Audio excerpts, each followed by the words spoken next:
मेरो नाम उषा पाण्डे हो। म दराज नेपालमा पछिल्लो 2 वर्षदेखि head of legal and corporate अफेयर्सको रूपमा कार्यरत छु।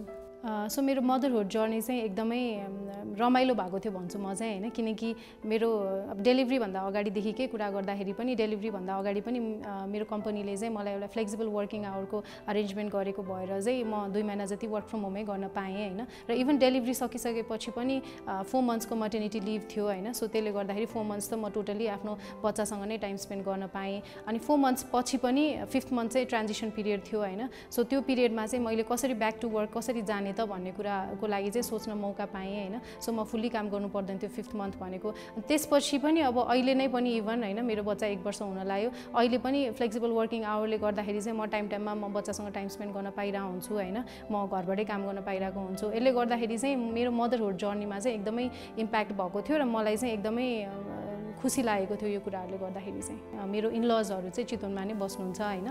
सो त्यो कारणले गर्दाखेरि मेरो अब बच्चा मसँग यहाँ बस्ने भए पनि मैले टाइममा चाहिँ 1 हप्ता 2 हप्ता त्यसरी वर्क फ्रम होम गर्ने भनेर म चितवन गएर पनि इभन मेरो बच्चाको लागि पनि आफ्नो ग्रान्ड पेरेन्ट्ससँग बन्डिङहरू हैन, अनि त्यसपछि आफ्नो दाइ भाउजू सबैजनासँग नै एउटा बन्डिङको लागि पनि एउटा राम्रो अपर्च्युनिटी भएको थियो हैन।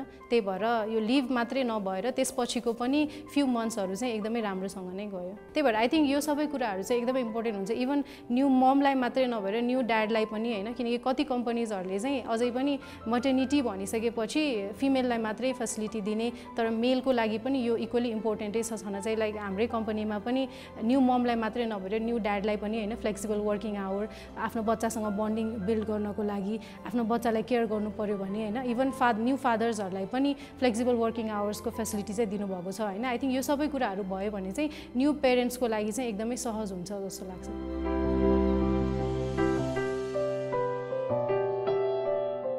नमस्ते, मेरो नाम सुरुचि पोखरेल हो। म स्ट्यान्डर्ड चार्टर्डमा काम गरेको अलमोस्ट 7 वर्ष जस्तो भयो। एउटा बच्चालाई जन्म दिइसकेपछि पूर्ण रूपमा चाहिँ नि फिजिकल्ली र मेन्टल्ली चाहिँ आमाहरू निको भइसके हुँदैनन्। हामीले पनि कतिपय सुनिन्छ नि त, पोस्टपार्टम डिप्रेसनको कुराहरू सुनिन्छ। त्यो कारणले गर्दा चाहिँ 140 दिन बिदाले चाहिँ यहाँ के बेनिफिट लिएर आउँछ भनेपछि आमाले आफ्नो बच्चालाई पूर्ण रूपमा स्तनपान गराउन पायो। त्यो भन्दा बाहेक चाहिँ नि अब हाम्रो यहाँ ब्लक लिभ पनि हुन्छ, त्यो ब्लक लिभ पनि हामीले लिन पाउँछौँ।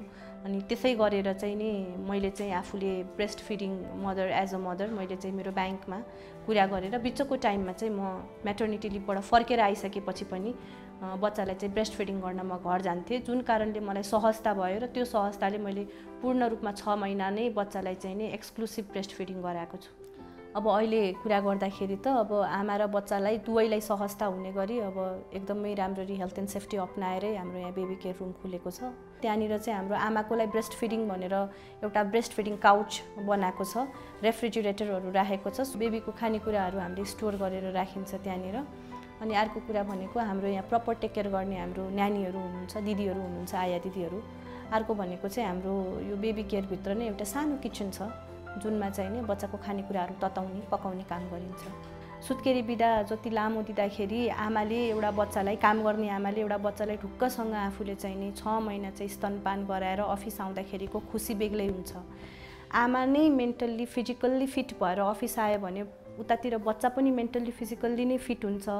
अर्को कुरा बच्चालाई रेखदेख गर्ने वरिपरिको इन्भाइरोमेन्ट पनि त्यत्तिकै नै खुसीमय हुन्छ र अफिस जोइन गर्दाखेरि त्यो आमाले काम गर्दाखेरि प्रोडक्टिभिटी जति हाई हुन्छ। जस्तै मैले चाहिँ मेरो बच्चालाई पूर्ण रूपमा टेक केयर गरेर स्तनपान गराएर 6 महिना स्तनपान गराएर सोलिड खाने टाइममा बच्चालाई छोडेर आउँदाखेरि मलाई केही सहजता हुन्छ, किनकि बच्चा मेरै ब्रेस्ट मिल्कमा मात्रै डिपेन्ड हुनु परेन, बच्चाले सोलिड पनि खान थालिसकेको हुन्छ। त्यो भइसकेपछि मेरो काम गर्ने इन्थ्युजियाजम बढ्छ। अनि त्यो भनेको मतलब म चाहिँ खुसी भएर चाहिँ काम गर्न आउन पाएँ नि त।